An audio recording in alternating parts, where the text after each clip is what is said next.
Commencement de l'évangile de Jésus-Christ, Fils de Dieu. Il est écrit dans Isaïe le prophète, « Voici que j'envoie mon messager en avant de toi pour ouvrir ton chemin. Voix de celui qui crie dans le désert, préparez le chemin du Seigneur, rendez droits ses sentiers. » Alors Jean, celui qui baptisait, parut dans le désert. Il proclamait un baptême de conversion pour le pardon des péchés. Toute la Judée, tous les habitants de Jérusalem se rendaient auprès de lui, et ils étaient baptisés par lui dans le Jourdain, en reconnaissant publiquement leurs péchés.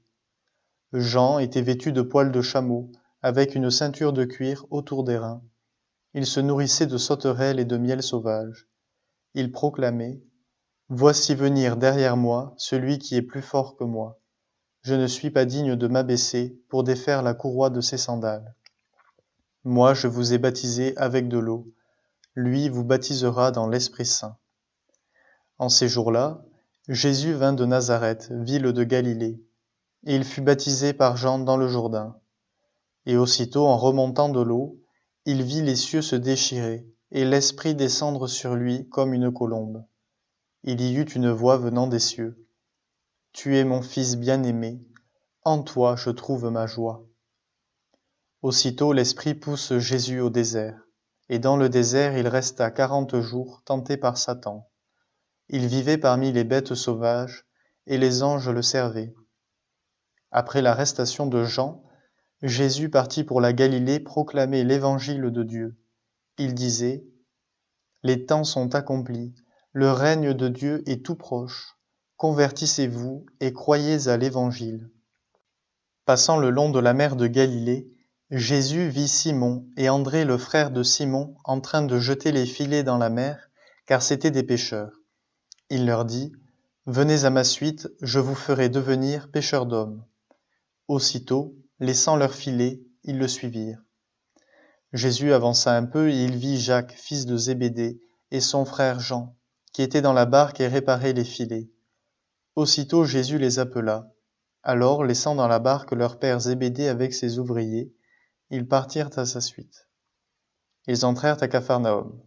Aussitôt, le jour du sabbat, Jésus se rendit à la synagogue, et là, il enseignait. On était frappé par son enseignement, car il enseignait en homme qui a autorité, et non pas comme les scribes. Or, il y avait dans leur synagogue un homme tourmenté par un esprit impur qui se mit à crier, « Que nous veux-tu, Jésus de Nazareth? Es-tu venu pour nous perdre? Je sais qui tu es le Saint de Dieu. » Jésus l'interpella vivement. « Tais-toi, sors de cet homme. » L'esprit impur le fit entrer en convulsion, puis, poussant un grand cri, sortit de lui. Ils furent tous frappés de stupeur, et se demandaient entre eux, « Qu'est-ce que cela veut dire? Voilà un enseignement nouveau, donné avec autorité. Il commande même aux esprits impurs, et ils lui obéissent. » Sa renommée se répandit aussitôt partout, dans toute la région de la Galilée. Aussitôt sortis de la synagogue, ils allèrent avec Jacques et Jean dans la maison de Simon et d'André. Or, la belle-mère de Simon était au lit, elle avait de la fièvre. Aussitôt on parla à Jésus de la malade. Jésus s'approcha, la saisit par la main et la fit lever. La fièvre la quitta, et elle les servait. Le soir venu, après le coucher du soleil, on lui amenait tous ceux qui étaient atteints d'un mal ou possédés par des démons. La ville entière se pressait à la porte. Il guérit beaucoup de gens atteints de toutes sortes de maladies, et il expulsa beaucoup de démons. Il empêchait les démons de parler, parce qu'ils savaient, eux, qui il était. Le lendemain, Jésus se leva bien avant l'aube. Il sortit et se rendit dans un endroit désert, et là, il priait. Simon et ceux qui étaient avec lui partirent à sa recherche. Ils le trouvent et lui disent, « Tout le monde te cherche. » Jésus leur dit, « Allons ailleurs dans les villages voisins, afin que là aussi je proclame l'Évangile, car c'est pour cela que je suis sorti. » Et il parcourut toute la Galilée, proclamant l'Évangile dans leurs synagogues et expulsant les démons. Un lépreux vient auprès de lui.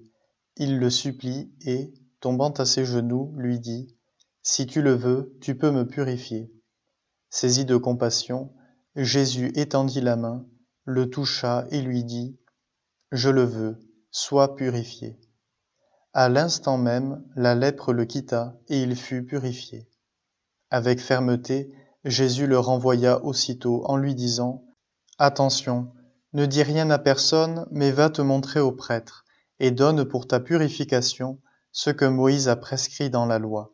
Cela sera pour les gens un témoignage. » Une fois parti, cet homme se mit à proclamer et à répandre la nouvelle, de sorte que Jésus ne pouvait plus entrer ouvertement dans une ville, mais restait à l'écart dans des endroits déserts. De partout, cependant, on venait à lui. Quelques jours plus tard, Jésus revint à Capharnaüm, et l'on apprit qu'il était à la maison. Tant de monde s'y rassembla qu'il n'y avait plus de place, pas même devant la porte, et il leur annonçait la parole. Arrivent des gens qui lui amènent un paralysé porté par 4 hommes. Comme ils ne peuvent l'approcher à cause de la foule, ils découvrent le toit au-dessus de lui, ils font une ouverture et descendent le brancard sur lequel était couché le paralysé. Voyant leur foi, Jésus dit au paralysé : « Mon enfant, tes péchés sont pardonnés. » Or, il y avait quelques scribes assis là, qui raisonnaient en eux-mêmes. Pourquoi celui-là parle-t-il ainsi ? Il blasphème. Qui donc peut pardonner les péchés, sinon Dieu seul ? Percevant aussitôt dans son esprit les raisonnements qu'il se faisait, Jésus leur dit : « Pourquoi tenez-vous de tels raisonnements ? Qu'est-ce qui est le plus facile ? Dire à ce paralysé : tes péchés sont pardonnés, ou bien lui dire : lève-toi, prends ton brancard et marche. Eh bien, pour que vous sachiez que le Fils de l'homme a autorité pour pardonner les péchés sur la terre, Jésus s'adressa au paralysé. Je te le dis, lève-toi, prends ton brancard et rentre dans ta maison. Il se leva, prit aussitôt son brancard et sortit devant tout le monde. Tous étaient frappés de stupeur et rendaient gloire à Dieu en disant : Nous n'avons jamais rien vu de pareil. Jésus sortit de nouveau le long de la mer. Toute la foule venait à lui et il les enseignait. En passant, il aperçut Lévi, fils d'Alphée, assis au bureau des impôts. Il lui dit : Suis-moi.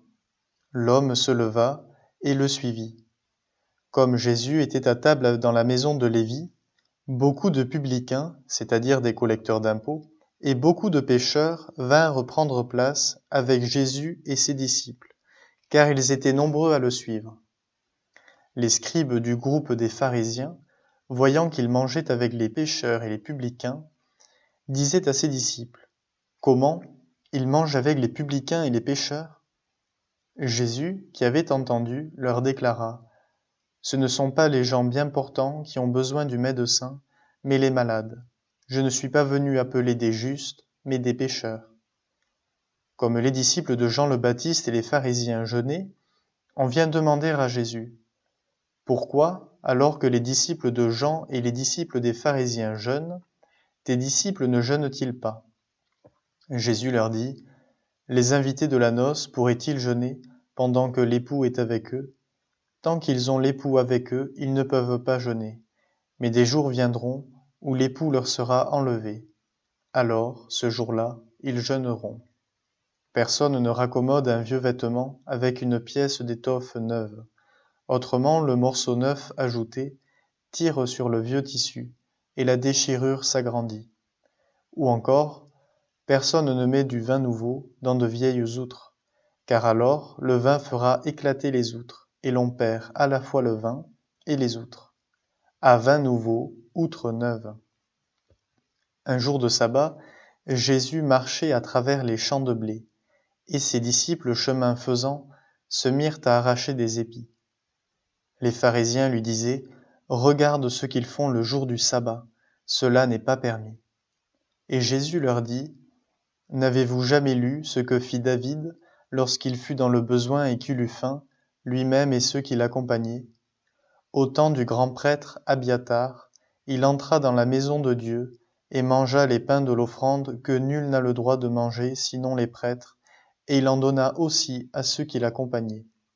Il leur disait encore : Le sabbat a été fait pour l'homme et non pas l'homme pour le sabbat.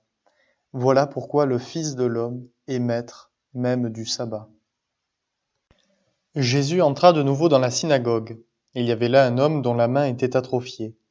On observait Jésus pour voir s'il le guérirait le jour du sabbat, c'était afin de pouvoir l'accuser.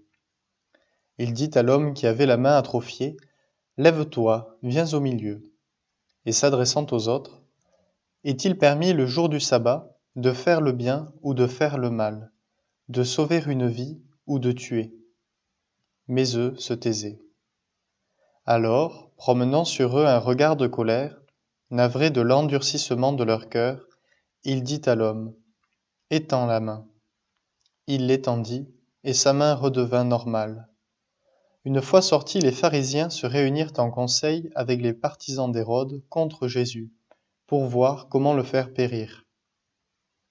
Jésus se retira avec ses disciples près de la mer, et une grande multitude de gens, venus de la Galilée, le suivirent, de Judée, de Jérusalem, d'Idumée, de Transjordanie, et de la région de Tyr et de Sidon, vinrent aussi à lui une multitude de gens qui avaient entendu parler de ce qu'il faisait.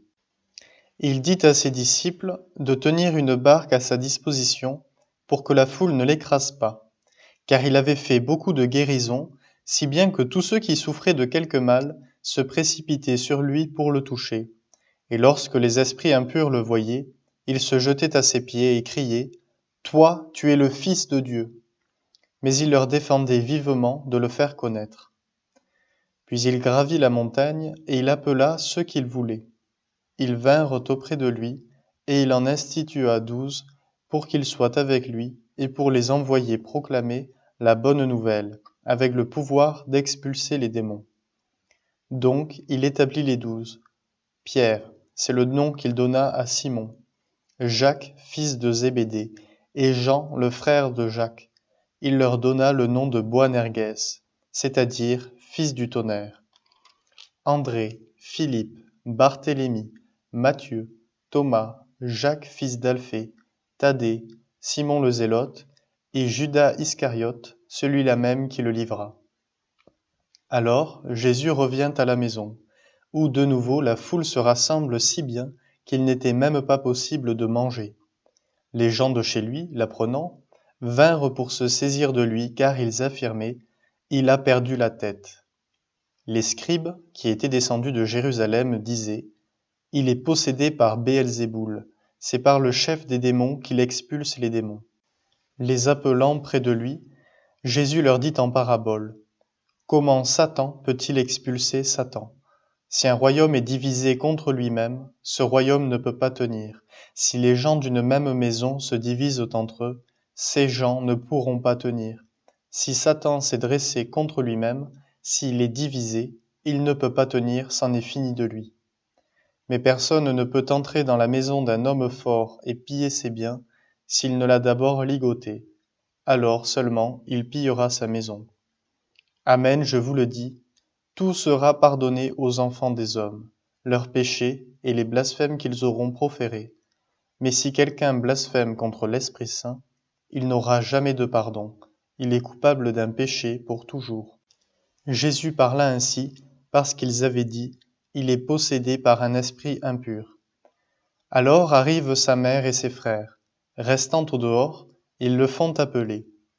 Une foule était assise autour de lui, et on lui dit, Voici que ta mère et tes frères sont là dehors, ils te cherchent. Mais il leur répond, Qui est ma mère, qui sont mes frères? Et parcourant du regard ceux qui étaient assis en cercle autour de lui, il dit, Voici ma mère et mes frères, celui qui fait la volonté de Dieu, celui-là est pour moi un frère, une sœur, une mère. Jésus se mit de nouveau à enseigner au bord de la mer de Galilée. Une foule très nombreuse se rassembla auprès de lui, si bien qu'il monta dans une barque où il s'assit. Il était sur la mer, et toute la foule était près de la mer sur le rivage.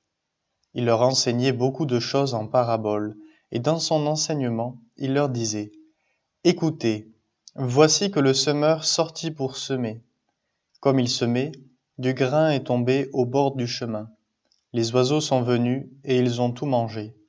Du grain est tombé aussi sur du sol pierreux, où il n'avait pas beaucoup de terre. Il a levé aussitôt, parce que la terre était peu profonde. Et lorsque le soleil s'est levé, Ce grain a brûlé, et faute de racines, il a séché. Du grain est tombé aussi dans les ronces ont poussé et l'ont étouffé, et il n'a pas donné de fruit. Mais d'autres grains sont tombés dans la bonne terre. Ils ont donné du fruit en poussant et en se développant, et ils ont produit 30, 60, 100 pour un. Et Jésus disait, celui qui a des oreilles pour entendre, qu'il entende. Quand il resta seul, ceux qui étaient autour de lui, avec les 12, l'interrogeaient sur les paraboles. Il leur disait, c'est à vous qu'est donné le mystère du royaume de Dieu, mais à ceux qui sont dehors, tout se présente sous forme de paraboles.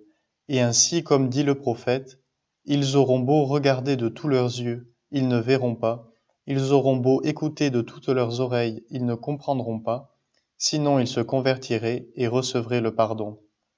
Il leur dit encore, vous ne saisissez pas cette parabole? Alors comment comprendrez-vous toutes les paraboles? Le semeur sème la parole.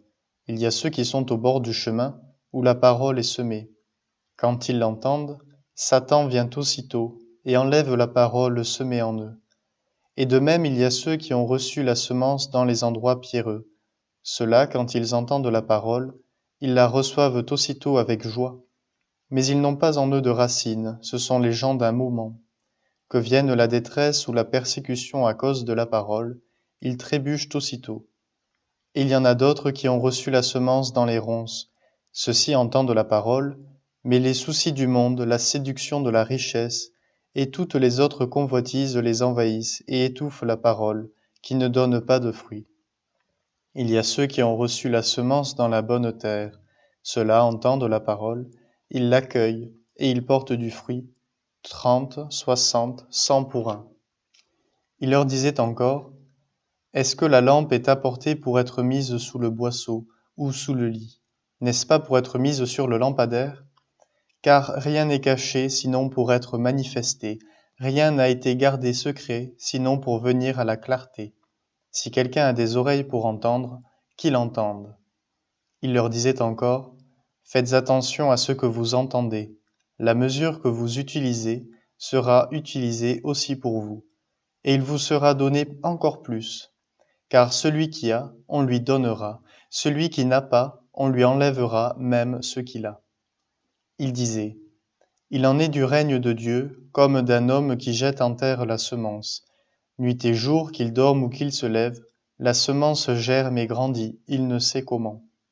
D'elle-même la terre produit d'abord l'herbe, puis l'épi, enfin du blé plein l'épi. Et dès que le blé est mûr, il y met la faucille, puisque le temps de la moisson est arrivé. Il disait encore, à quoi allons-nous comparer le règne de Dieu? Par quelle parabole pouvons-nous le représenter? Il est comme une graine de moutarde.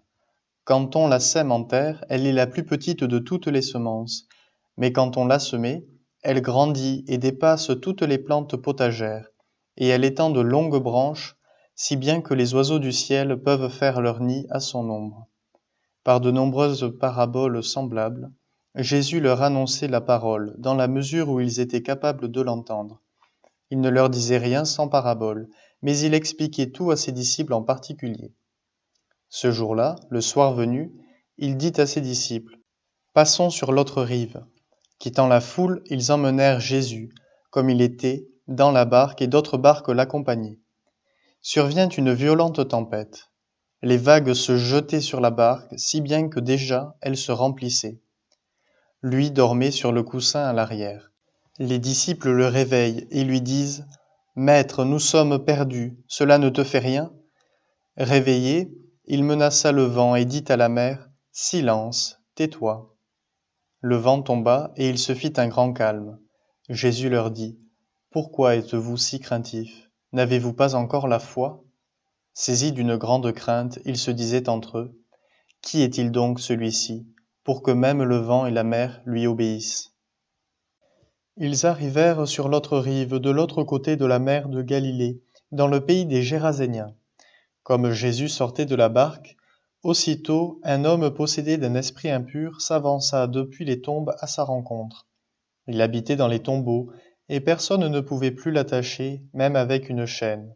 En effet, on l'avait souvent attaché avec des fers aux pieds et des chaînes, mais il avait rompu les chaînes, brisé les fers, et personne ne pouvait le maîtriser.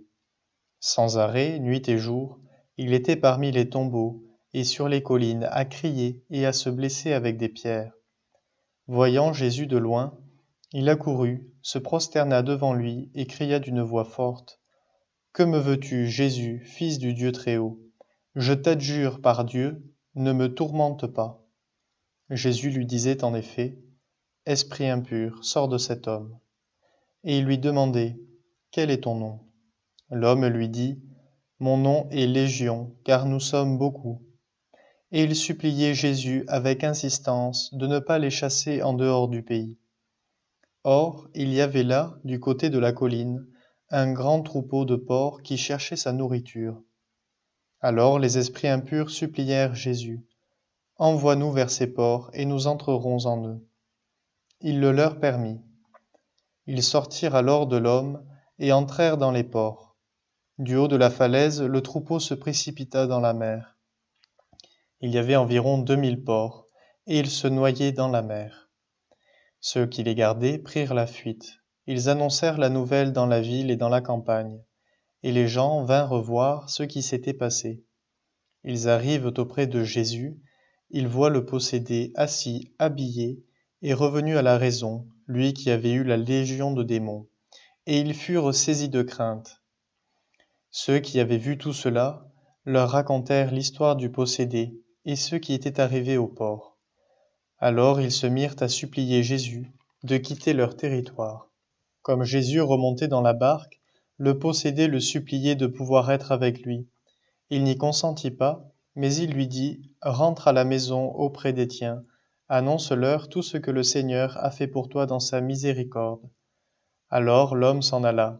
Il se mit à proclamer dans la région de la Décapole ce que Jésus avait fait pour lui, et tout le monde était dans l'admiration.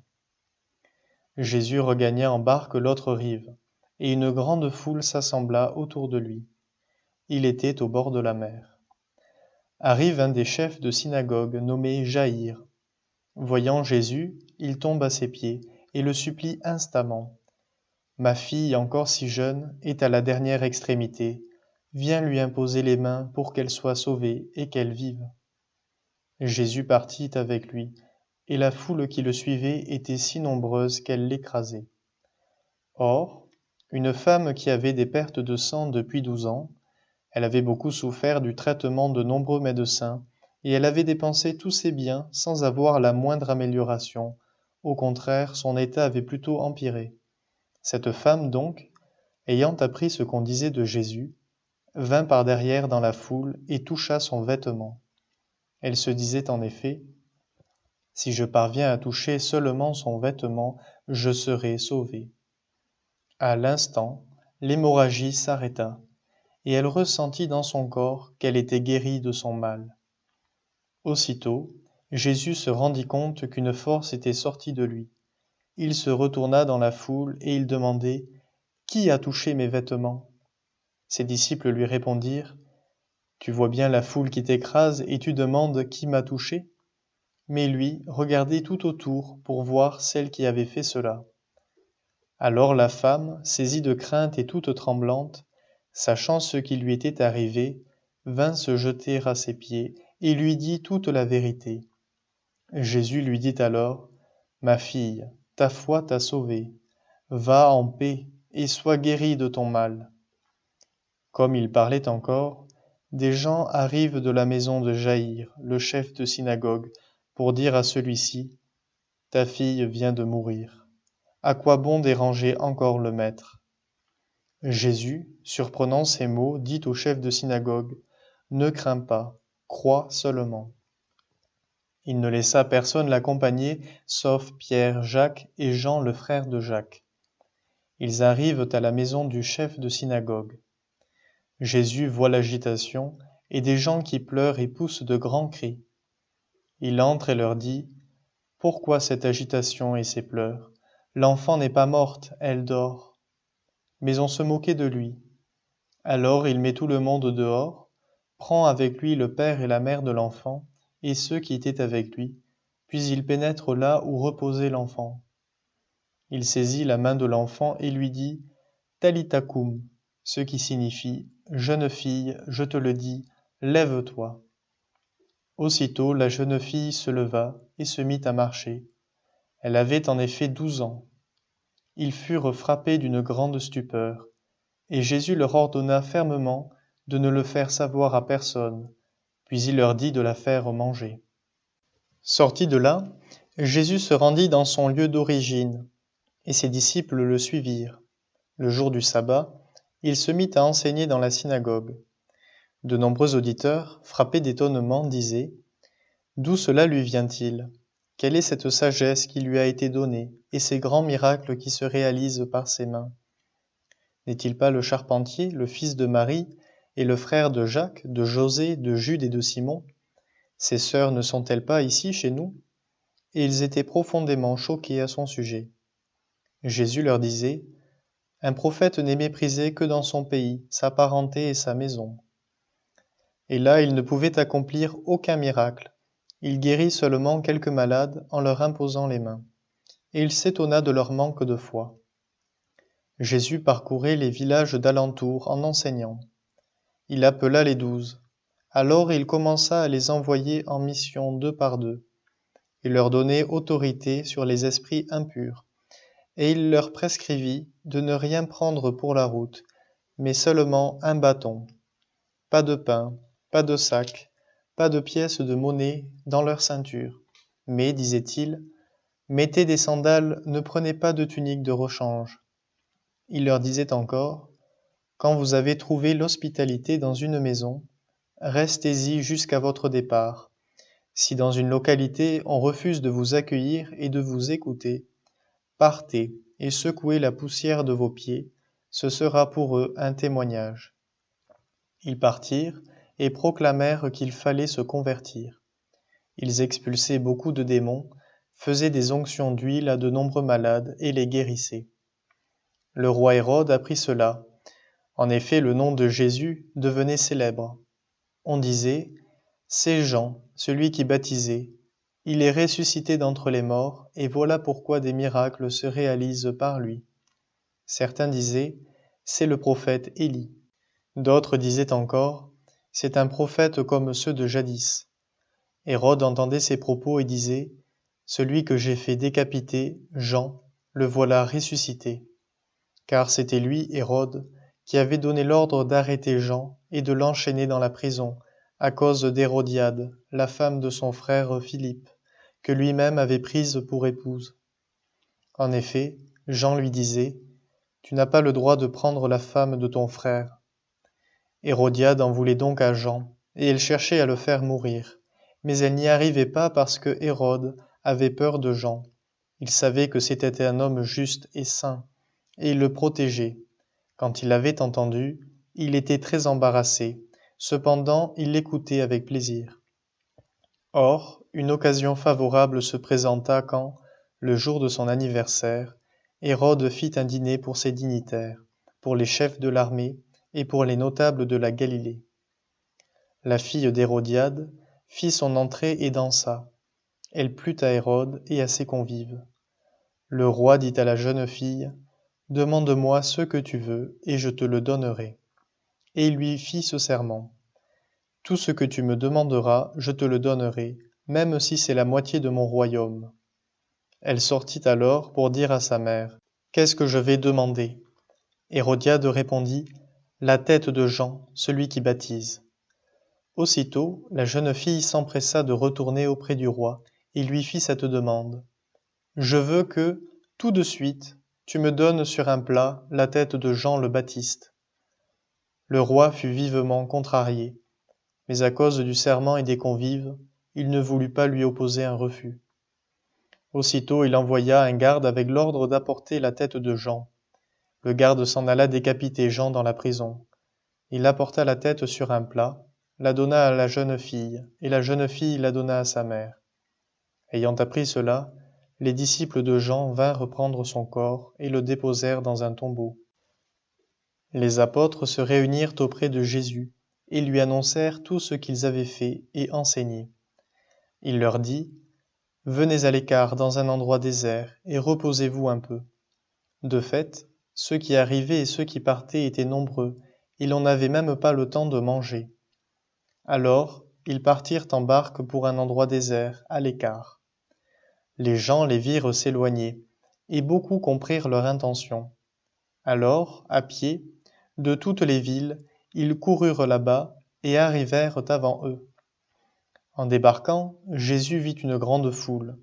Il fut saisi de compassion envers eux, parce qu'ils étaient comme des brebis sans berger. Alors il se mit à les enseigner longuement. Déjà l'heure était avancée. S'étant approché de lui, ses disciples disaient: L'endroit est désert et déjà l'heure est tardive. Renvoie-les, qu'ils aillent dans les campagnes et les villages des environs s'acheter de quoi manger. Il leur répondit: Donnez-leur vous-même à manger. Ils répliquent: Irons-nous dépenser le salaire de 200 journées pour acheter des pains et leur donner à manger?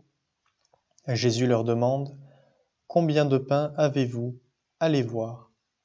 S'étant informés, ils lui disent: 5 et 2 poissons. Il leur ordonna de les faire tous asseoir par groupes sur l'herbe verte. Ils se disposèrent par carrés de 100 et de 50. Jésus prit les 5 pains et les 2 poissons, et, levant les yeux au ciel, il prononça la bénédiction et rompit les pains. Il les donnait aux disciples pour qu'ils les distribuent à la foule. Il partagea aussi les 2 poissons entre tous. Ils mangèrent tous, et ils furent rassasiés. Et l'on ramassa les morceaux de pain qui restaient, de quoi remplir 12 paniers, ainsi que les restes des poissons. Ceux qui avaient mangé les pains étaient au nombre de 5000 hommes. Aussitôt après, Jésus obligea ses disciples à monter dans la barque et à le précéder sur l'autre rive, vers Bethsaïde, pendant que lui-même renvoyait la foule. Quand il les eut congédiés, il s'en alla sur la montagne pour prier. Le soir venu, la barque était au milieu de la mer, et lui, tout seul, à terre. Voyant qu'ils peinaient à ramer, car le vent leur était contraire, il vient à eux vers la fin de la nuit, en marchant sur la mer, et il voulait les dépasser. En le voyant marcher sur la mer, les disciples pensèrent que c'était un fantôme, et ils se mirent à pousser des cris. Tous en effet l'avaient vu, et ils étaient bouleversés. Mais aussitôt Jésus parla avec eux et leur dit: Confiance, c'est moi, n'ayez pas peur. Il monta ensuite avec eux dans la barque, et le vent tomba. Et en eux-mêmes ils étaient au comble de la stupeur, car ils n'avaient rien compris au sujet des pains, leur cœur était endurci. Après la traversée, abordant à Génézareth, ils accostèrent. Ils sortirent de la barque, et aussitôt les gens reconnurent Jésus. Ils parcoururent toute la région, et se mirent à apporter les malades sur des brancards, là où l'on apprenait que Jésus se trouvait. Et dans tous les endroits où il se rendait, dans les villages, les villes ou les campagnes, on déposait les infirmes sur les places. Il le suppliait de leur laisser toucher ne serait-ce que la frange de son manteau, et tous ceux qui la touchèrent étaient sauvés. Les pharisiens et quelques scribes venus de Jérusalem se réunissent auprès de Jésus, et voient quelques-uns de ses disciples prendre leur repas avec des mains impures, c'est-à-dire non lavées. Les pharisiens, en effet, comme tous les juifs, se lavent toujours soigneusement les mains avant de manger, par attachement à la tradition des anciens. Et au retour du marché, ils ne mangent pas avant de s'être aspergés d'eau, et ils sont attachés encore par tradition à beaucoup d'autres pratiques, lavage de coupes, de carafes et de plats. Alors les pharisiens et les scribes demandèrent à Jésus: Pourquoi tes disciples ne suivent-ils pas la tradition des anciens? Ils prennent leur repas avec des mains impures. Jésus leur répondit: Isaïe a bien prophétisé à votre sujet hypocrite, ainsi qu'il est écrit: Ce peuple m'honore des lèvres, mais son cœur est loin de moi. C'est en vain qu'ils me rendent un culte. Les doctrines qu'ils enseignent ne sont que des préceptes humains. Vous aussi vous laissez de côté le commandement de Dieu pour vous attacher à la tradition des hommes. Il leur disait encore: Vous rejetez bel et bien le commandement de Dieu pour établir votre tradition. En effet, Moïse a dit: Honore ton père et ta mère. Et encore: Celui qui maudit son père ou sa mère sera mis à mort. Mais vous, vous dites: Supposons qu'un homme déclare à son père ou à sa mère: Les ressources qui m'auraient permis de t'aider sont corban, c'est-à-dire don réservé à Dieu. Alors vous ne l'autorisez plus à faire quoi que ce soit pour son père ou sa mère. Vous annulez ainsi la parole de Dieu par la tradition que vous transmettez, et vous faites beaucoup de choses du même genre. Appelant de nouveau la foule, il lui disait: Écoutez-moi tous, et comprenez bien. Rien de ce qui est extérieur à l'homme et qui entre en lui ne peut le rendre impur. Mais ce qui sort de l'homme, voilà ce qui rend l'homme impur. Quand il eut quitté la foule pour rentrer à la maison, ses disciples l'interrogeaient sur cette parabole. Alors il leur dit: Êtes-vous donc sans intelligence, vous aussi? Ne comprenez-vous pas que tout ce qui entre dans l'homme, en venant du dehors, ne peut pas le rendre impur, parce que cela n'entre pas dans son cœur, mais dans son ventre pour être éliminé? C'est ainsi que Jésus déclarait purs tous les aliments. Il leur dit encore: Ce qui sort de l'homme, c'est cela qui le rend impur, car c'est du dedans du cœur de l'homme que sortent les pensées perverses, inconduite, vol, meurtre, adultère, cupidité, méchanceté, fraude, débauche, envie, diffamation, orgueil et démesure. Tout ce mal vient du dedans et rend l'homme impur. En partant de là, Jésus se rendit dans le territoire de Tyr. Il était entré dans une maison, et il ne voulait pas qu'on le sache. Mais il ne put rester inaperçu. Une femme entendit aussitôt parler de lui. Elle avait une petite fille possédée par un esprit impur. Elle vint se jeter à ses pieds. Cette femme était païenne, syro-phénicienne de naissance, et elle lui demandait d'expulser le démon hors de sa fille. Il lui disait: Laisse d'abord les enfants se rassasier, car il n'est pas bien de prendre le pain des enfants et de le jeter aux petits chiens. Mais elle lui répliqua: Seigneur, les petits chiens sous la table mangent bien les miettes des petits enfants. Alors il lui dit: À cause de cette parole, va, le démon est sorti de ta fille. Elle rentra à la maison, et elle trouva l'enfant étendu sur le lit. Le démon était sorti d'elle. Jésus quitta le territoire de Tyr. Passant par Sidon, il prit la direction de la mer de Galilée et alla en plein territoire de la Décapole. Des gens lui amènent un sourd qui avait aussi de la difficulté à parler, et supplie Jésus de poser la main sur lui. Jésus l'emmena à l'écart, loin de la foule, lui mit les doigts dans les oreilles et avec sa salive, lui toucha la langue. Puis, les yeux levés au ciel, il soupira et lui dit: Ephata, c'est-à-dire ouvre-toi. Ses oreilles s'ouvrirent, sa langue se délia, et il parlait correctement. Alors Jésus leur ordonna de ne rien dire à personne, mais plus il leur donnait cet ordre, plus ceux-ci le proclamaient. Extrêmement frappé, il disait: Il a bien fait toutes choses, il fait entendre les sourds et parler les muets. En ces jours-là, comme il y avait de nouveau une grande foule et que les gens n'avaient rien à manger, Jésus appelle à lui ses disciples et leur dit: J'ai de la compassion pour cette foule, car depuis 3 jours déjà, ils restent auprès de moi et n'ont rien à manger. Si je les renvoie chez eux à jeun, ils vont défaillir en chemin, et certains d'entre eux sont venus de loin. Ses disciples lui répondirent: Où donc pourra-t-on trouver du pain pour les rassasier ici, dans le désert? Il leur demanda: Combien de pains avez-vous? Ils lui dirent: 7. Alors il ordonna à la foule de s'asseoir par terre. Puis, prenant les 7 pains et rendant grâce, il les rompit, et il les donnait à ses disciples pour que ceux-ci les distribuent. Et ils les distribuèrent à la foule. Ils avaient aussi quelques petits poissons, que Jésus bénit et fit aussi distribuer. Les gens mangèrent et furent rassasiés. On ramassa les morceaux qui restaient, cela faisait 7 corbeilles. Or ils étaient environ 4000. Puis Jésus les renvoya. Aussitôt, montant dans la barque avec ses disciples, il alla dans la région de Dalmanutha.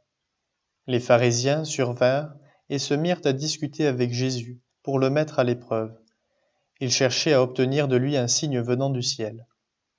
Jésus soupira au plus profond de lui-même et dit: Pourquoi cette génération cherche-t-elle un signe?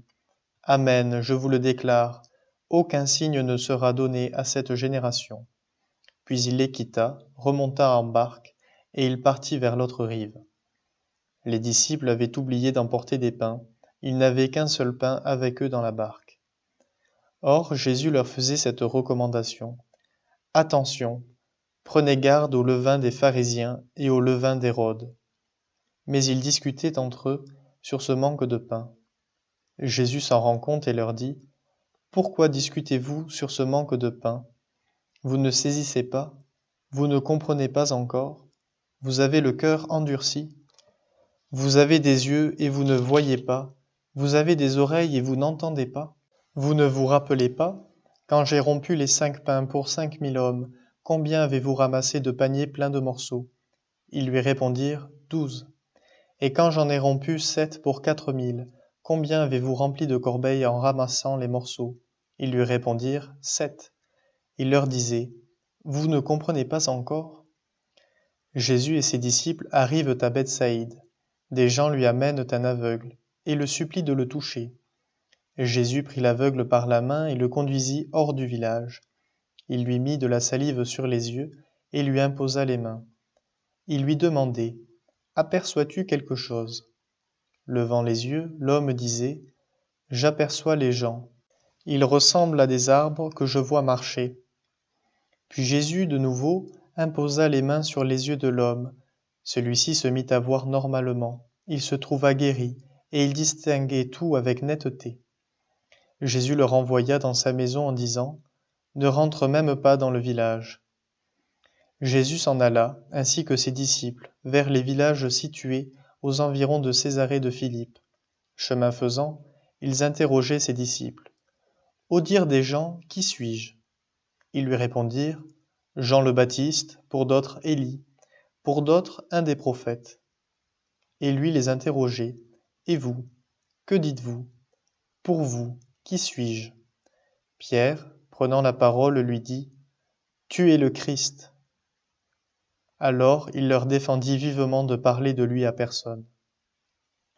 Il commença à leur enseigner qu'il fallait que le Fils de l'homme souffre beaucoup, qu'il soit rejeté par les anciens, les grands prêtres et les scribes, qu'il soit tué, et que, 3 jours après, il ressuscite. Jésus disait cette parole ouvertement. Pierre, le prenant à part, se mit à lui faire de vifs reproches. Mais Jésus se retourna, et voyant ses disciples, il interpella vivement Pierre. « Passe derrière moi, Satan.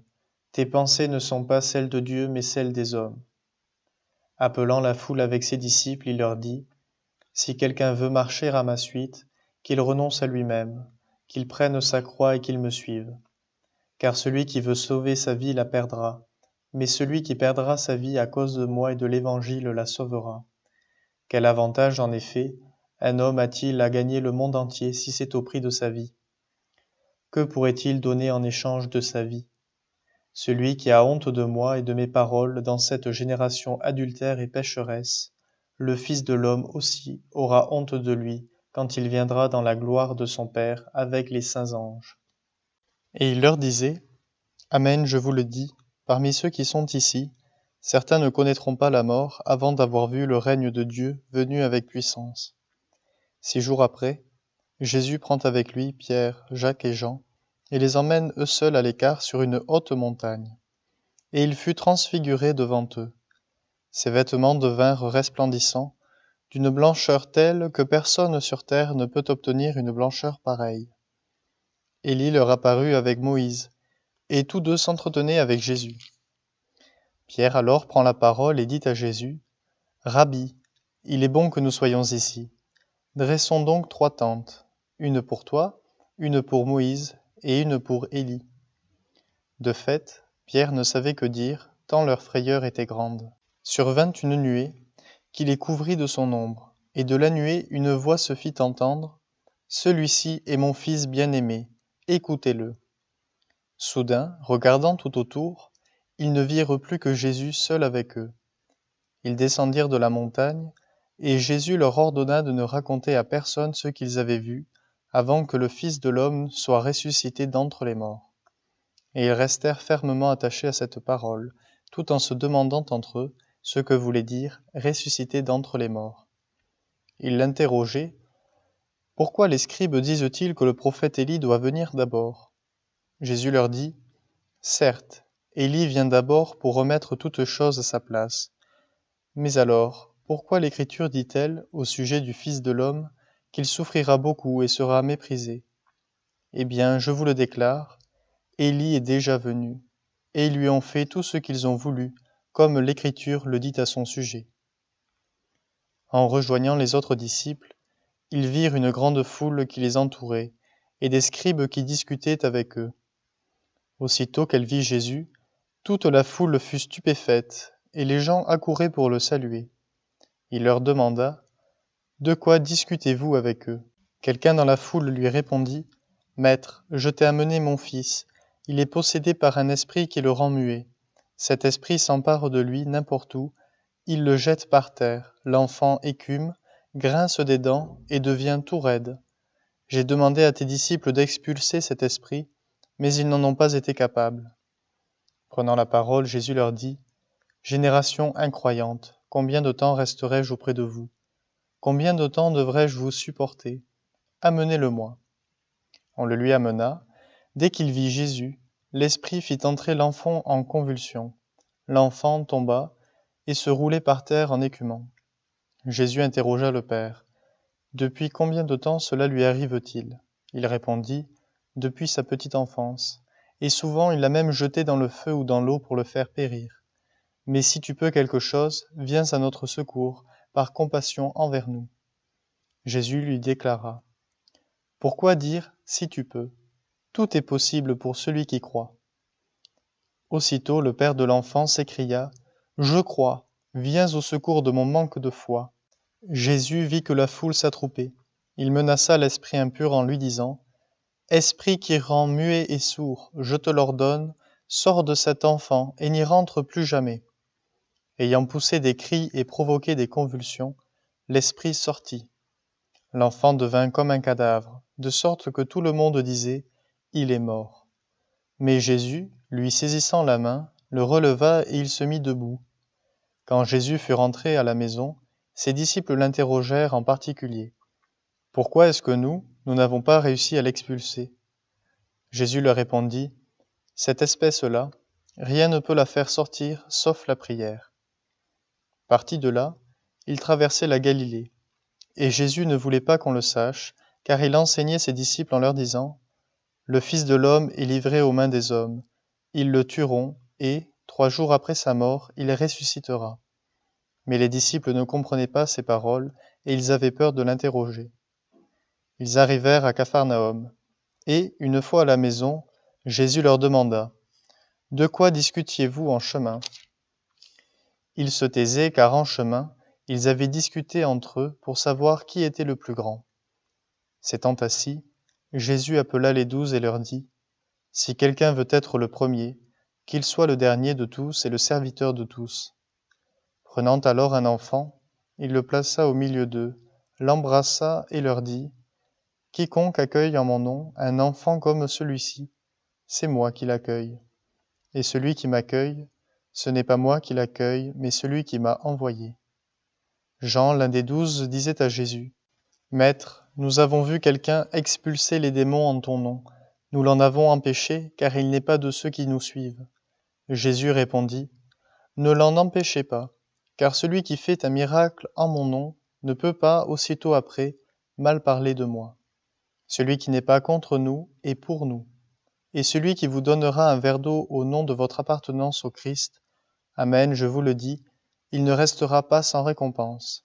Celui qui est un scandale, une occasion de chute pour un seul de ces petits qui croient en moi, mieux vaudrait pour lui qu'on lui attache au cou une de ces meules que tournent les ânes, et qu'on le jette à la mer.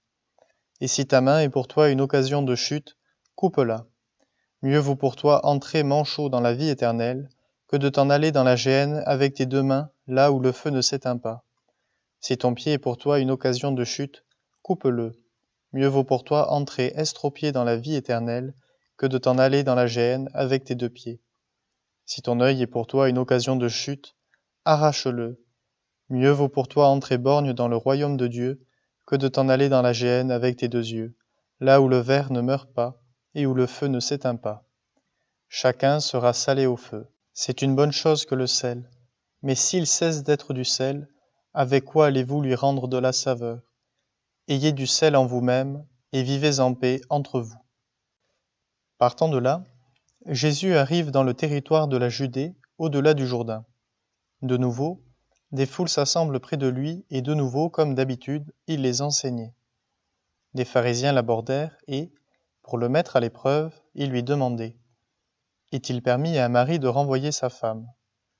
Jésus leur répondit: Que vous a prescrit Moïse? Ils lui dirent: Moïse a prescrit de renvoyer sa femme, à condition d'établir un acte de répudiation. Jésus répliqua: C'est en raison de la dureté de vos cœurs qu'il a formulé pour vous cette règle. Mais au commencement de la création, Dieu les fit hommes et femmes. À cause de cela, l'homme quittera son père et sa mère, il s'attachera à sa femme, et tous deux deviendront une seule chair. Ainsi ils ne sont plus deux, mais une seule chair. Donc, ce que Dieu a uni, que l'homme ne le sépare pas. De retour à la maison, les disciples l'interrogeaient de nouveau sur cette question. Il leur déclara: Celui qui renvoie sa femme et en épouse une autre devient adultère envers elle. Si une femme qui a renvoyé son mari en épouse un autre, elle devient adultère. Des gens présentaient à Jésus des enfants pour qu'il pose la main sur eux, mais les disciples les écartèrent vivement. Voyant cela, Jésus se fâcha et leur dit: Laissez les enfants venir à moi, ne les empêchez pas, car le royaume de Dieu est à ceux qui leur ressemblent. Amen, je vous le dis, celui qui n'accueille pas le royaume de Dieu à la manière d'un enfant n'y entrera pas. Il les embrassait et les bénissait en leur imposant les mains. Jésus se mettait en route quand un homme accourut et, tombant à ses genoux, lui demanda: Bon maître, que dois-je faire pour avoir la vie éternelle en héritage? Jésus lui dit: Pourquoi dire que je suis bon? Personne n'est bon, sinon Dieu seul. Tu connais les commandements: ne commets pas de meurtre, ne commets pas d'adultère, ne commets pas de vol, ne porte pas de faux témoignages, ne fais de tort à personne, honore ton père et ta mère. L'homme répondit: Maître, tout cela, je l'ai observé depuis ma jeunesse. Jésus posa son regard sur lui, et il l'aima. Il lui dit: Une seule chose te manque, va, vends ce que tu as, et donne-le aux pauvres. Alors tu auras un trésor au ciel. Puis viens, suis-moi. Mais lui, à ces mots, devint sombre et s'en alla tout triste, car il avait de grands biens. Alors Jésus regarda autour de lui et dit à ses disciples: Comme il sera difficile à ceux qui possèdent des richesses d'entrer dans le royaume de Dieu. Les disciples étaient stupéfaits de ces paroles. Jésus, reprenant la parole, leur dit: Mes enfants, comme il est difficile d'entrer dans le royaume de Dieu. Il est plus facile à un chameau de passer par le trou d'une aiguille qu'à un riche d'entrer dans le royaume de Dieu. De plus en plus déconcertés, les disciples se demandaient entre eux: Mais alors, qui peut être sauvé? Jésus les regarda et dit: Pour les hommes, c'est impossible, mais pas pour Dieu, car tout est possible à Dieu. Pierre se mit à dire à Jésus: Voici que nous avons tout quitté pour te suivre. Jésus déclara: Amen, je vous le dis, nul n'aura quitté à cause de moi et de l'Évangile une maison, des frères, des sœurs, une mère, un père, des enfants ou une terre, sans qu'il reçoive en ce temps déjà le centuple: maison, frères, sœurs, mère, enfants et terre, avec des persécutions, et dans le monde à venir, la vie éternelle. Beaucoup de premiers seront derniers, et les derniers seront les premiers. Les disciples étaient en route pour monter à Jérusalem. Jésus marchait devant eux. Ils étaient saisis de frayeur, et ceux qui suivaient étaient aussi dans la crainte. Prenant de nouveau les 12 auprès de lui, il se mit à leur dire ce qui allait lui arriver. Voici que nous montons à Jérusalem. Le Fils de l'homme sera livré aux grands prêtres et aux scribes. Ils le condamneront à mort. Ils le livreront aux nations païennes, qui se moqueront de lui, cracheront sur lui, le flagelleront et le tueront. Et 3 jours après, il ressuscitera. Alors, Jacques et Jean, les fils de Zébédée s'approchent de Jésus et lui disent : « Maître, ce que nous allons te demander, nous voudrions que tu le fasses pour nous. » Il leur dit : « Que voulez-vous que je fasse pour vous ? » Ils lui répondirent : « Donne-nous de siéger l'un à ta droite et l'autre à ta gauche dans ta gloire. » Jésus leur dit : « Vous ne savez pas ce que vous demandez. Pouvez-vous boire la coupe que je vais boire, être baptisés du baptême dans lequel je vais être plongé ? » Ils lui dirent : « Nous le pouvons. » Jésus leur dit : « La coupe que je vais boire, vous la boirez, et vous serez baptisés du baptême dans lequel je vais être plongé. Quant à siéger à ma droite ou à ma gauche, ce n'est pas à moi de l'accorder. Il y a ceux pour qui cela est préparé. » Les 10 autres qui avaient entendu se mirent à s'indigner contre Jacques et Jean. Jésus les appela et leur dit : « Vous le savez, ceux que l'on regarde comme chefs des nations les commandent en maîtres. Les grands leur font sentir leur pouvoir. Parmi vous, il ne doit pas en être ainsi. Celui qui veut devenir grand parmi vous sera votre serviteur. Celui qui veut être parmi vous le premier sera l'esclave de tous. Car le Fils de l'homme n'est pas venu pour être servi, mais pour servir, et donner sa vie en rançon pour la multitude. » Jésus et ses disciples arrivent à Jéricho, et, tandis que Jésus sortait de Jéricho avec ses disciples et une foule nombreuse, le fils de Timée, Bartimée, un aveugle qui mendiait, était assis au bord du chemin. Quand il entendit que c'était Jésus de Nazareth, il se mit à crier : « Fils de David, Jésus, prends pitié de moi. » Beaucoup de gens le rabrouaient pour le faire taire, mais il criait de plus belle : « Fils de David, prends pitié de moi. » Jésus s'arrête et dit : « Appelez-le. » On appelle donc l'aveugle, et on lui dit : « Confiance, lève-toi, il t'appelle. » L'aveugle jeta son manteau, bondit et courut vers Jésus. Prenant la parole, Jésus lui dit : « Que veux-tu que je fasse pour toi ? » L'aveugle lui dit : « Rabouni, que je retrouve la vue. » Et Jésus lui dit : « Va, ta foi t'a sauvé. » Aussitôt, l'homme retrouva la vue, et il suivait Jésus sur le chemin. Lorsqu'ils approchent de Jérusalem, vers Bethphagée et Béthanie, près du mont des Oliviers, Jésus envoie 2 de ses disciples et leur dit : « Allez au village qui est en face de vous. Dès que vous y entrerez, vous trouverez un petit âne attaché, sur lequel personne ne s'est encore assis. Détachez-le et amenez-le. Si l'on vous dit : Que faites-vous là ? Répondez : Le Seigneur en a besoin, mais il vous le renverra aussitôt. » Ils partirent, trouvèrent un petit âne attaché près d'une porte, dehors dans la rue, et ils le détachèrent. Des gens qui se trouvaient là leur demandaient : « Qu'avez-vous à détacher cet ânon ? » Ils répondirent ce que Jésus leur avait dit, et on les laissa faire. Ils amenèrent le petit âne à Jésus, le couvrirent de leur manteau, et Jésus s'assit dessus. Alors beaucoup de gens étendirent leurs manteaux sur le chemin, d'autres des feuillages coupés dans les champs. Ceux qui marchaient devant et ceux qui suivaient criaient : « Hosanna ! Béni soit celui qui vient au nom du Seigneur. Béni soit le règne qui vient, celui de David notre Père. Hosanna au plus haut des cieux. » Et Jésus entra à Jérusalem dans le temple. Il parcourut du regard toutes choses, et, comme c'était déjà le soir, il sortit pour aller à Béthanie avec les 12. Le lendemain, quand ils quittèrent Béthanie, il eut faim. Voyant de loin un figuier qui avait des feuilles, il alla voir s'il y trouverait quelque chose. Mais en s'approchant, il ne trouva que des feuilles, car ce n'était pas la saison des figues. Alors il dit au figuier : « Que jamais plus personne ne mange de tes fruits. » Et ses disciples avaient bien entendu. Ils arrivèrent à Jérusalem. Entré dans le temple, Jésus se mit à expulser ceux qui vendaient et ceux qui achetaient dans le temple. Il renversa les comptoirs des changeurs et les sièges des marchands de colombes, et il ne laissait personne transporter quoi que ce soit à travers le temple. Il enseignait et il déclarait aux gens : « L'Écriture ne dit-elle pas : Ma maison sera appelée maison de prière pour toutes les nations. Or vous, vous en avez fait une caverne de bandits. » Apprenant cela, les grands prêtres et les scribes cherchaient comment le faire périr. En effet, ils avaient peur de lui, car toute la foule était frappée par son enseignement.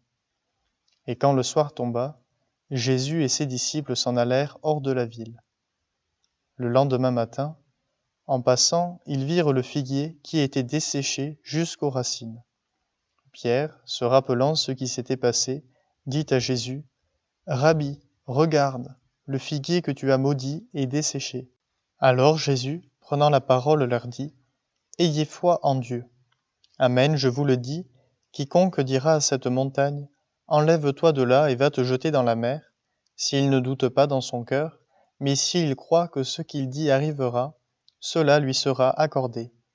C'est pourquoi, je vous le dis, tout ce que vous demandez dans la prière, croyez que vous l'avez obtenu, et cela vous sera accordé. Et quand vous vous tenez en prière, si vous avez quelque chose contre quelqu'un, pardonnez, afin que votre Père qui est aux cieux vous pardonne aussi vos fautes. Jésus et ses disciples reviennent à Jérusalem. Et comme Jésus allait et venait dans le temple, les grands prêtres, les scribes et les anciens vinrent le trouver. Ils lui demandaient, « Par quelle autorité fais-tu cela? Ou alors, qui t'a donné cette autorité pour le faire ?» Jésus leur dit, « Je vais vous poser une seule question. Répondez-moi, et je vous dirai par quelle autorité je fais cela. Le baptême de Jean, venait-il du ciel ou des hommes? Répondez-moi. » Ils se faisaient entre eux ce raisonnement. Si nous disons « du ciel », il va dire « Pourquoi donc n'avez-vous pas cru à sa parole ?» Mais allons-nous dire « des hommes ?» Ils avaient peur de la foule, car tout le monde estimait que Jean était réellement un prophète. Ils répondent donc à Jésus, « Nous ne savons pas. » Alors Jésus leur dit, « Moi, je ne vous dis pas non plus par quelle autorité je fais cela. » Jésus se mit à leur parler en parabole. Un homme planta une vigne. Il l'entoura d'une clôture, y creusa un pressoir et y bâtit une tour de garde. Puis il loua cette vigne à des vignerons et partit en voyage. Le moment venu, il envoya un serviteur auprès des vignerons pour se faire remettre par eux ce qui lui revenait des fruits de la vigne. Mais les vignerons se saisirent du serviteur, le frappèrent et le renvoyèrent les mains vides. De nouveau, il leur envoya un autre serviteur, et celui-là, ils l'assommèrent et l'humilièrent. Il en envoya encore un autre, et celui-là, ils le tuèrent. Puis beaucoup d'autres serviteurs. Ils frappèrent les uns et tuèrent les autres. Il lui restait encore quelqu'un, son fils bien-aimé. Il l'envoya vers eux en dernier, en se disant, « Ils respecteront mon fils. » Mais ces vignerons-là se dirent entre eux, « Voici l'héritier. Allons-y, tuons-le, et l'héritage va être à nous. » Ils se saisirent de lui, le tuèrent et le jetèrent hors de la vigne. Que fera le maître de la vigne? Il viendra, fera périr les vignerons, et donnera la vigne à d'autres. N'avez-vous pas lu ce passage de l'Écriture? La pierre qu'ont rejetée les bâtisseurs est devenue la pierre d'angle. C'est là l'œuvre du Seigneur, la merveille devant nos yeux. Les chefs du peuple cherchaient à arrêter Jésus, mais ils eurent peur de la foule. Ils avaient bien compris, en effet, qu'il avait dit la parabole à leur intention. Ils le laissèrent donc et s'en allèrent. On envoya à Jésus des pharisiens et des partisans d'Hérode pour lui tendre un piège en le faisant parler. Et ceux-ci vinrent lui dire, « Maître, nous le savons, tu es toujours vrai, tu ne te laisses influencer par personne, car ce n'est pas selon l'apparence que tu considères les gens, mais tu enseignes le chemin de Dieu selon la vérité. Est-il permis, oui ou non, de payer l'impôt à César, l'empereur? Devons-nous payer, oui ou non? » Mais lui, sachant leur hypocrisie, leur dit, « Pourquoi voulez-vous me mettre à l'épreuve? Faites-moi voir une pièce d'argent. » Ils en apportèrent une, et Jésus leur dit, « Cette effigie et cette inscription, de qui sont-elles? » De César, répondent-ils. Jésus leur dit, « Ce qui est à César, rendez-le à César, et à Dieu ce qui est à Dieu. » Et ils étaient remplis d'étonnement à son sujet. Des Sadducéens, ceux qui affirment qu'il n'y a pas de résurrection, viennent trouver Jésus. Ils l'interrogeaient. « Maître, Moïse nous a prescrit, si un homme a un frère qui meurt en laissant une femme mais aucun enfant, il doit épouser la veuve pour susciter une descendance à son frère. Il y avait 7 frères. Le premier se maria, et mourut sans laisser de descendance. Le deuxième épousa la veuve, et mourut sans laisser de descendance. Le troisième, pareillement. Et aucun des 7 ne laissa de descendance. Et en dernier, après eux tous, la femme mourut aussi. À la résurrection, quand ils ressusciteront, duquel d'entre eux sera-t-elle l'épouse, puisque les 7 l'ont eue pour épouse? Jésus leur dit, n'êtes-vous pas en train de vous égarer en méconnaissant les Écritures et la puissance de Dieu? Lorsqu'on ressuscite d'entre les morts, on ne prend ni femme ni mari, mais on est comme les anges dans les cieux. Et sur le fait que les morts ressuscitent, n'avez-vous pas lu dans le livre de Moïse, au récit du buisson ardent, comment Dieu lui a dit, moi, je suis le Dieu d'Abraham, le Dieu d'Isaac, le Dieu de Jacob. Il n'est pas le Dieu des morts, mais des vivants. Vous vous égarez complètement. Un scribe qui avait entendu la discussion et remarqué que Jésus avait bien répondu, s'avança pour lui demander « Quel est le premier de tous les commandements ?» Jésus lui fit cette réponse « Voici le premier. Écoute, Israël. Le Seigneur notre Dieu est l'unique Seigneur. Tu aimeras le Seigneur ton Dieu de tout ton cœur, de toute ton âme, de tout ton esprit et de toute ta force. Et voici le second. Tu aimeras ton prochain comme toi-même. Il n'y a pas de commandement plus grand que cela. » Le scribe reprit, « Fort bien, maître, tu as dit vrai. Dieu est l'unique, et il n'y en a pas d'autre que lui. L'aimer de tout son cœur, de toute son intelligence, de toute sa force, et aimer son prochain comme soi-même, vaut mieux que toute offrande d'holocauste et de sacrifice. » Jésus, voyant qu'il avait fait une remarque judicieuse, lui dit, « Tu n'es pas loin du royaume de Dieu. » Et personne n'osait plus l'interroger.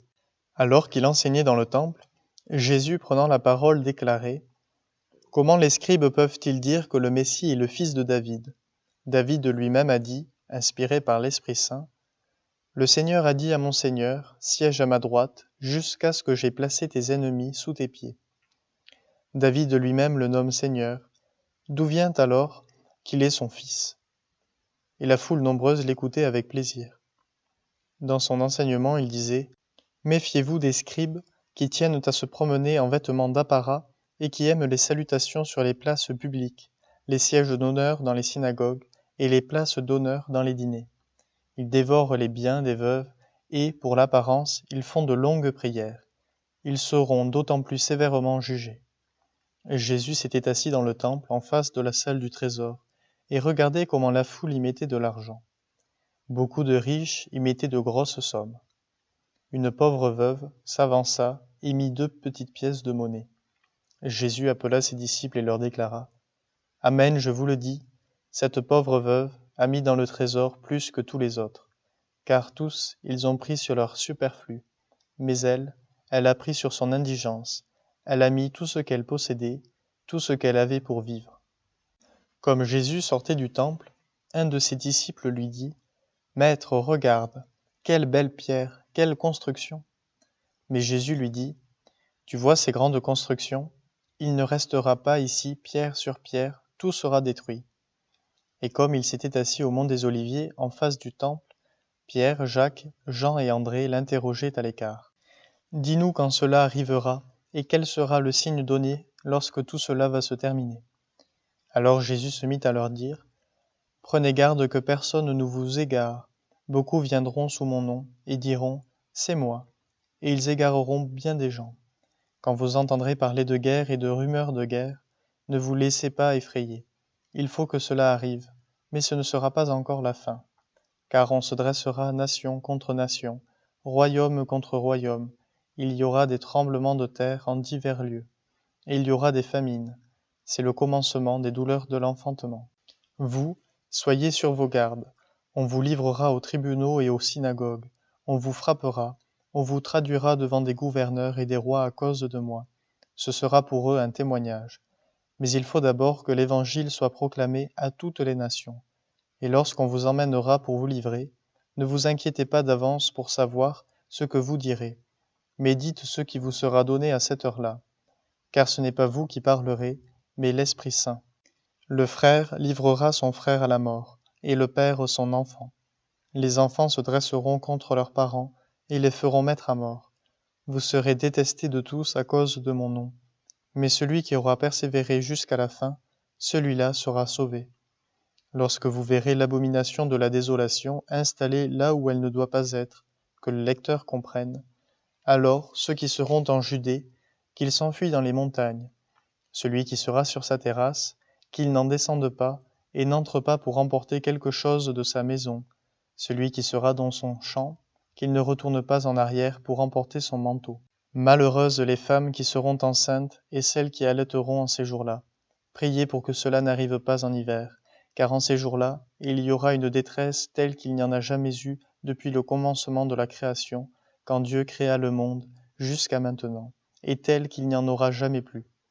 Et si le Seigneur n'abrégeait pas le nombre des jours, personne n'aurait la vie sauve. Mais à cause des élus, de ceux qu'il a choisis, il a abrégé ces jours-là. Alors, si quelqu'un vous dit « Voilà le Messie, il est ici. Voilà, il est là-bas », ne le croyez pas. Il surgira des faux messies et des faux prophètes qui feront des signes et des prodiges afin d'égarer, si c'était possible, les élus. Quant à vous, prenez garde, je vous ai tout dit à l'avance. En ces jours-là, après une pareille détresse, le soleil s'obscurcira, et la lune ne donnera plus sa clarté. Les étoiles tomberont du ciel, et les puissances célestes seront ébranlées. Alors on verra le Fils de l'homme venir dans les nuées avec une grande puissance et avec gloire. Il enverra les anges pour rassembler les élus des quatre coins du monde, depuis l'extrémité de la terre jusqu'à l'extrémité du ciel. Laissez-vous instruire par la comparaison du figuier. Dès que ses branches deviennent tendres et que sortent les feuilles, vous savez que l'été est proche. De même, vous aussi, lorsque vous verrez arriver cela, sachez que le Fils de l'homme est proche, à votre porte. Amen, je vous le dis, cette génération ne passera pas avant que tout cela n'arrive. Le ciel et la terre passeront, mes paroles ne passeront pas. Quant à ce jour et à cette heure-là, nul ne les connaît, pas même les anges dans le ciel, pas même le Fils, mais seulement le Père. Prenez garde, restez éveillés, car vous ne savez pas quand ce sera le moment. C'est comme un homme parti en voyage. En quittant sa maison, il a donné tout pouvoir à ses serviteurs, fixé à chacun son travail, et demandé au portier de veiller. Veillez donc, car vous ne savez pas quand vient le maître de la maison, le soir ou à minuit, au chant du coq ou le matin. S'il arrive à l'improviste, il ne faudrait pas qu'il vous trouve endormi. Ce que je vous dis là, je le dis à tous, veillez. La fête de la Pâque et des pains sans levain allait avoir lieu 2 jours après. Les grands prêtres et les scribes cherchaient comment arrêter Jésus par ruse, pour le faire mourir. Car ils se disaient, pas en pleine fête, pour éviter des troubles dans le peuple. Jésus se trouvait à Béthanie, dans la maison de Simon le lépreux. Pendant qu'il était à table, une femme entra avec un flacon d'albâtre, contenant un parfum très pur et de grande valeur. Brisant le flacon, elle lui versa le parfum sur la tête. Or, de l'autre côté, quelques-uns s'indignaient. À quoi bon gaspiller ce parfum? On aurait pu en effet le vendre pour plus de 300 pièces d'argent, que l'on aurait donné aux pauvres. Et ils la rudoyaient. Mais Jésus leur dit, laissez-la. Pourquoi la tourmenter? Il est beau le geste qu'elle a fait envers moi. Des pauvres, vous en aurez toujours avec vous, et quand vous le voulez, vous pouvez leur faire du bien. Mais moi, vous ne m'aurez pas toujours. Ce qu'elle pouvait faire, elle l'a fait. D'avance, elle a parfumé mon corps pour mon ensevelissement. Amen, je vous le dis, partout où l'Évangile sera proclamé, dans le monde entier, on racontera en souvenir d'elle ce qu'elle vient de faire. Judas Iscariote, l'un des 12, alla trouver les grands prêtres pour leur livrer Jésus. À cette nouvelle, ils se réjouirent et promirent de lui donner de l'argent. Et Judas cherchait comment le livrer au moment favorable. Le premier jour de la fête des pains sans levain, où l'on immolait l'agneau pascal, les disciples de Jésus lui disent « Où veux-tu que nous allions faire les préparatifs pour que tu manges la Pâque ?» Il envoie 2 de ses disciples en leur disant « Allez à la ville, un homme portant une cruche d'eau viendra à votre rencontre. Suivez-le, et là où il entrera, dites au propriétaire « Le maître te fait dire Où est la salle où je pourrais manger la Pâque avec mes disciples ? Il vous indiquera à l'étage une grande pièce aménagée et prête pour un repas. Faites-y pour nous les préparatifs. Les disciples partirent, allèrent à la ville. Ils trouvèrent tout comme Jésus leur avait dit, et ils préparèrent la Pâque. Le soir venu, Jésus arriva avec les 12. Pendant qu'ils étaient à table et mangeaient, Jésus déclara : « Amen, je vous le dis, l'un de vous qui mange avec moi va me livrer. » Ils devinrent tout tristes, et l'un après l'autre, ils lui demandaient : « Serait-ce moi ? » Il leur dit : « C'est l'un des 12, celui qui est en train de se servir avec moi dans le plat. Le Fils de l'homme s'en va, comme il est écrit à son sujet. Mais malheureux celui par qui le Fils de l'homme est livré. Il vaudrait mieux pour lui qu'il ne soit pas né, cet homme-là. » Pendant le repas, Jésus, ayant pris du pain et prononcé la bénédiction, le rompit, le leur donna et dit : « Prenez, ceci est mon corps. » Puis, ayant pris une coupe et ayant rendu grâce, il la leur donna, et ils en burent tous. Et il leur dit : « Ceci est mon sang, le sang de l'alliance, versé pour la multitude. Amen, je vous le dis, je ne boirai plus du fruit de la vigne, jusqu'au jour où je le boirai nouveau dans le royaume de Dieu. » Après avoir chanté les psaumes, ils partirent pour le mont des Oliviers. Jésus leur dit : « Vous allez tous être exposés à tomber, car il est écrit : Je frapperai le berger, et les brebis seront dispersées. Mais une fois ressuscité, je vous précéderai en Galilée. » Pierre lui dit alors : « Même si tous viennent à tomber, moi je ne tomberai pas. » Jésus lui répond : « Amen, je te le dis, toi, aujourd'hui, cette nuit même, avant que le coq chante 2 fois, tu m'auras renié 3 fois. » Mais lui reprenait de plus belle : « Même si je dois mourir avec toi, je ne te renierai pas. » Et tous en disaient autant. Ils parviennent à un domaine appelé Gethsémani. Jésus dit à ses disciples : « Asseyez-vous ici, pendant que je vais prier. » Puis il emmène avec lui Pierre, Jacques et Jean, et commence à ressentir frayeur et angoisse. Il leur dit : « Mon âme est triste à mourir. Restez ici et veillez. » Allant un peu plus loin, il tombait à terre et priait pour que, s'il était possible, cette heure s'éloigne de lui. Il disait : « Abba, Père, tout est possible pour toi. Éloigne de moi cette coupe. Cependant, non pas ce que moi je veux, mais ce que toi tu veux. » Puis il revient et trouve les disciples endormis. Il dit à Pierre : « Simon, tu dors ? Tu n'as pas eu la force de veiller seulement 1 heure ? Veillez et priez pour ne pas entrer en tentation. L'esprit est ardent, mais la chair est faible. » De nouveau il s'éloigna et pria, en répétant les mêmes paroles. Et de nouveau il vint près des disciples, qu'il trouva endormis, car leurs yeux étaient alourdis de sommeil. Et eux ne savaient que lui répondre. Une 3e fois, il revient et leur dit : « Désormais vous pouvez dormir et vous reposer. C'est fait, l'heure est venue. Voici que le Fils de l'homme est livré aux mains des pécheurs. Levez-vous, allons. Voici qu'il est proche celui qui me livre. » Jésus parlait encore, quand Judas, l'un des 12, arriva, et avec lui une foule armée d'épées et de bâtons, envoyés par les grands prêtres, les scribes et les anciens. Or, celui qui le livrait leur avait donné un signe convenu. « Celui que j'embrasserai, c'est lui. Arrêtez-le, et emmenez-le sous bonne garde. » À peine arrivé, Judas, s'approchant de Jésus, lui dit : « Rabbi », et il l'embrassa. Les autres mirent la main sur lui et l'arrêtèrent. Or, un de ceux qui étaient là tira son épée, frappa le serviteur du grand prêtre et lui trancha l'oreille. Alors Jésus leur déclara : « Suis-je donc un bandit pour que vous soyez venus vous saisir de moi avec des épées et des bâtons ? Chaque jour j'étais auprès de vous dans le temple en train d'enseigner, et vous ne m'avez pas arrêté. Mais c'est pour que les Écritures s'accomplissent. » Les disciples l'abandonnèrent et s'enfuirent tous. Or un jeune homme suivait Jésus. Il n'avait pour tout vêtement qu'un drap. On essaya de l'arrêter, mais lui, lâchant le drap, s'enfuit tout nu. Ils emmenèrent Jésus chez le grand prêtre. Ils se rassemblèrent tous, les grands prêtres, les anciens et les scribes. Pierre avait suivi Jésus à distance jusqu'à l'intérieur du palais du grand prêtre, et là, assis avec les gardes, il se chauffait près du feu. Les grands prêtres et tout le conseil suprême cherchaient un témoignage contre Jésus pour le faire mettre à mort, et ils n'en trouvaient pas. De fait, beaucoup portaient de faux témoignages contre Jésus, et ces témoignages ne concordaient pas.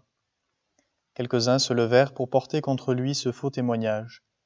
Nous l'avons entendu dire: je détruirai ce sanctuaire fait de main d'homme, et en 3 jours j'en rebâtirai un autre qui ne sera pas fait de main d'homme. Et même sur ce point leur témoignage n'était pas concordant. Alors s'étant levé, le grand prêtre devant tous interrogea Jésus. Tu ne réponds rien? Que dis-tu des témoignages qu'ils portent contre toi? Mais lui gardait le silence et ne répondait rien. Le grand prêtre l'interrogea de nouveau. Es-tu le Christ, le Fils du Dieu béni? Jésus lui dit: je le suis, et vous verrez le Fils de l'homme siéger à la droite du Tout-Puissant, et venir parmi les nuées du ciel. Alors le grand prêtre déchire ses vêtements et dit: pourquoi nous faut-il encore des témoins? Vous avez entendu le blasphème. Qu'en pensez-vous? Tous prononcèrent qu'il méritait la mort. Quelques-uns se mirent à cracher sur lui, couvrirent son visage d'un voile, et le giflèrent en disant: fais le prophète. Et les gardes lui donnèrent des coups. Comme Pierre était en bas dans la cour, arrive une des jeunes servantes du grand prêtre. Elle voit Pierre qui se chauffe, le dévisage et lui dit: toi aussi tu étais avec Jésus de Nazareth. Pierre le nia. Je ne sais pas, je ne comprends pas de quoi tu parles. Puis il sortit dans le vestibule au dehors. Alors un coq chanta. La servante, ayant vu Pierre, se mit de nouveau à dire à ceux qui se trouvaient là: celui-ci est l'un d'entre eux. De nouveau Pierre le niait. Peu après, ceux qui se trouvaient là lui disaient à leur tour: sûrement tu es l'un d'entre eux, d'ailleurs tu es galiléen. Alors il se mit à protester violemment et à jurer: je ne connais pas cet homme dont vous parlez. Et aussitôt pour la seconde fois, un coq chanta.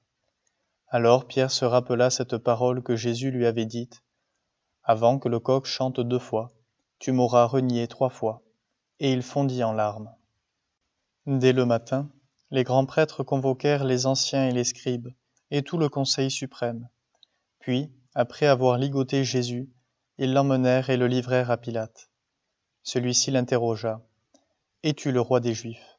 Jésus répondit: c'est toi-même qui le dis.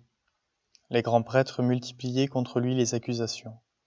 Pilate lui demanda à nouveau: tu ne réponds rien? Vois toutes les accusations qu'ils portent contre toi. Mais Jésus ne répondit plus rien, si bien que Pilate fut étonné. À chaque fête, il leur relâchait un prisonnier, celui qu'ils demandaient. Or, il y avait en prison un dénommé Barabbas, arrêté avec des émeutiers pour un meurtre qu'ils avaient commis lors de l'émeute. La foule monta donc chez Pilate et se mit à demander ce qu'il leur accordait d'habitude. Pilate leur répondit: voulez-vous que je vous relâche le roi des Juifs? Il se rendait bien compte que c'était par jalousie que les grands prêtres l'avaient livré. Ces derniers soulevèrent la foule pour qu'il leur relâche plutôt Barabbas. Et comme Pilate reprenait: que voulez-vous donc que je fasse de celui que vous appelez le roi des Juifs? De nouveau ils crièrent: crucifiez-le. Pilate leur disait: qu'a-t-il donc fait de mal? Mais ils crièrent encore plus fort: crucifiez-le. Pilate, voulant contenter la foule, relâcha Barabbas, et, après avoir fait flageller Jésus, il le livra pour qu'il soit crucifié. Les soldats l'emmenèrent à l'intérieur du palais, c'est-à-dire dans le prétoire. Alors ils rassemblent toute la garde, ils le revêtent de pourpre, et lui posent sur la tête une couronne d'épines qu'ils ont tressée. Puis ils se mirent à lui faire des salutations en disant: Salut, roi des Juifs. Ils lui frappaient la tête avec un roseau, crachaient sur lui et s'agenouillaient pour lui rendre hommage. Quand ils se furent bien moqués de lui, ils lui enlevèrent le manteau de pourpre et lui remirent ses vêtements. Puis, de là, ils l'emmenèrent pour le crucifier, et ils réquisitionnent pour porter sa croix un passant, Simon de Cyrène, le père d'Alexandre et de Rufus, qui revenaient des champs. Et ils amènent Jésus au lieu dit Golgotha, ce qui se traduit lieu du crâne ou calvaire. Ils lui donnaient du vin aromatisé de myrrhe, mais il n'en prit pas. Alors ils le crucifient, puis se partagent ses vêtements en tirant au sort pour savoir la part de chacun. C'était la 3e heure, c'est-à-dire 9 heures du matin, lorsqu'on le crucifia. L'inscription indiquant le motif de sa condamnation portait ces mots : « Le roi des Juifs ». Avec lui, il crucifie 2 bandits, l'un à sa droite, l'autre à sa gauche. Les passants l'injuriaient en hochant la tête. Ils disaient : « Hé, toi qui détruis le sanctuaire et le rebâtis en 3 jours, sauve-toi toi-même, descends de la croix. » De même, les grands prêtres se moquaient de lui avec les scribes, en disant entre eux : « Il en a sauvé d'autres, et il ne peut pas se sauver lui-même ? Qu'il descende maintenant de la croix, le Christ, le roi d'Israël. Alors nous verrons et nous croirons. » Même ceux qui étaient crucifiés avec lui l'insultaient. Quand arriva la 6e heure, c'est-à-dire midi, l'obscurité se fit sur toute la terre jusqu'à la 9e heure. Et à la 9e heure, Jésus cria d'une voix forte : « Eloi, Eloi, lema sabachthani », ce qui se traduit : « Mon Dieu, pourquoi m'as-tu abandonné ?» L'ayant entendu, quelques-uns de ceux qui étaient là disaient : « Voilà qu'il appelle le prophète Élie. » L'un d'eux courut tremper une éponge dans une boisson vinaigrée. Il la mit au bout d'un roseau et lui donnait à boire en disant : « Attendez, nous verrons bien si Élie vient le descendre de là. » Mais Jésus, poussant un grand cri, expira. Le rideau du sanctuaire se déchira en 2, depuis le haut jusqu'en bas. Le centurion qui était là, en face de Jésus, voyant comment il avait expiré, déclara : « Vraiment, cet homme était fils de Dieu. » Il y avait aussi des femmes qui observaient de loin, et parmi elles Marie-Madeleine, Marie, mère de Jacques le Petit et de José, et Salomé, qui suivait Jésus et le servait quand il était en Galilée, et encore beaucoup d'autres qui étaient montés avec lui à Jérusalem. Déjà il se faisait tard. Or, comme c'était le jour de la préparation qui précède le sabbat, Joseph d'Arimathie intervint. C'était un homme influent, membre du conseil, et il attendait lui aussi le règne de Dieu. Il eut l'audace d'aller chez Pilate pour demander le corps de Jésus. Pilate s'étonna qu'il soit déjà mort. Il fit appeler le centurion et l'interrogea pour savoir si Jésus était mort depuis longtemps. Sur le rapport du centurion, il permit à Joseph de prendre le corps. Alors Joseph acheta un linceul, il descendit Jésus de la croix, l'enveloppa dans le linceul et le déposa dans un tombeau qui était creusé dans le roc. Puis il roula une pierre contre l'entrée du tombeau. Or, Marie-Madeleine et Marie, mère de José, observaient l'endroit où on l'avait mis. Le sabbat terminé, Marie-Madeleine, Marie, mère de Jacques et Salomé, achetèrent des parfums pour aller embaumer le corps de Jésus. De grand matin, le premier jour de la semaine, elles se rendent au tombeau dès le lever du soleil. Elles se disaient entre elles : « Qui nous roulera la pierre pour dégager l'entrée du tombeau ?» Levant les yeux, elles s'aperçoivent qu'on a roulé la pierre, qui était pourtant très grande. En entrant dans le tombeau, elles virent, assis à droite, un jeune homme vêtu de blanc. Elles furent saisies de frayeur. Mais il leur dit : « Ne soyez pas effrayés. Vous cherchez Jésus de Nazareth le crucifié. Il est ressuscité. Il n'est pas ici. Voici l'endroit où on l'avait déposé. Et maintenant, allez dire à ses disciples et à Pierre : il vous précède en Galilée.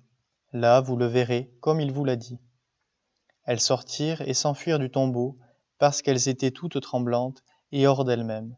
Elles ne dirent rien à personne, car elles avaient peur. Ressuscité le matin, le premier jour de la semaine, Jésus apparut d'abord à Marie-Madeleine, de laquelle il avait expulsé 7 démons. Celle-ci partit annoncer la nouvelle à ceux qui, ayant vécu avec lui, s'affligeaient et pleuraient. Quand ils entendirent que Jésus était vivant et qu'elle l'avait vu, ils refusèrent de croire. Après cela, il se manifesta sous un autre aspect à 2 d'entre eux qui étaient en chemin pour aller à la campagne. Ceux-ci revinrent l'annoncer aux autres, qui ne les crurent pas non plus. Enfin, il se manifesta aux 11 eux-mêmes, pendant qu'ils étaient à table. Il leur reprocha leur manque de foi, et la dureté de leur cœur, parce qu'ils n'avaient pas cru ceux qui l'avaient contemplé ressuscité. Puis il leur dit, « Allez dans le monde entier, proclamez l'Évangile à toute la création. Celui qui croira et sera baptisé sera sauvé, celui qui refusera de croire sera condamné. Voici les signes qui accompagneront ceux qui deviendront croyants. En mon nom, ils expulseront les démons, ils parleront en langue nouvelle, ils prendront des serpents dans leurs mains, et, s'ils boivent un poison mortel, il ne leur fera pas de mal. Ils imposeront les mains aux malades, et les malades s'en trouveront bien. » Le Seigneur Jésus, après leur avoir parlé, fut enlevé au ciel et s'assit à la droite de Dieu. Quant à eux, ils s'en allèrent proclamer partout l'Évangile. Le Seigneur travaillait avec eux et confirmait la parole par les signes qui l'accompagnaient.